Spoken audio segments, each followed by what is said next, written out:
बंदर और लकड़हारा। एक समय की बात है, एक गांव के पास घना जंगल था। उसी जंगल में कई प्रकार के जानवर रहते थे। गांव के कुछ लकड़हारे प्रतिदिन जंगल में जाकर लकड़ी काटते और उन्हें बेचकर अपना गुजारा करते थे। एक दिन दोपहर के समय एक लकड़हारा जंगल में पेड़ काट रहा था। उसने एक बड़ा और मजबूत पेड़ चुना और उसे काटने लगा।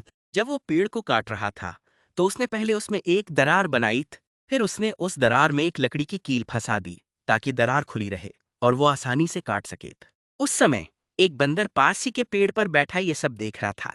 उसे ये देखकर बड़ा आश्चर्य हुआ कि लकड़हारा इस तरह पेड़ को काटने के लिए लकड़ी की कील का उपयोग कर रहा है। बंदर बहुत ही उत्सुक और नटखट था। लकड़हारा दोपहर का समय होने पर कुछ देर के लिए विश्राम करने चला गया। जैसे ही वो वहां से गया, बंदर पेड़ के पास आ गया। उसने लकड़ी की कील को देखकर सोचा, आखिर ये चीज यहाँ क्यों फंसी हुई है। वो अपनी जिज्ञासा को रोक नहीं पाया और कील को खींचकर बाहर निकालने लगा। जैसे ही बंदर ने कील पूरी तरह बाहर निकाली, दरार तेजी से बंद हो गई और बंदर की पूंछ उसमें फंस गई।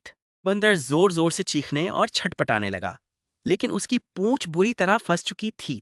कुछ देर बाद लकड़हारा लौटा और उसने बंदर को इस हाल में देखा। उसे ये देखकर हंसी आ गई। उसने कहा, ये तो तुम्हारी ही बेवकूफी का नतीजा है।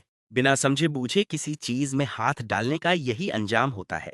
बंदर ने बड़ी मुश्किल से खुद को छुड़ाया और वहां से भाग निकला।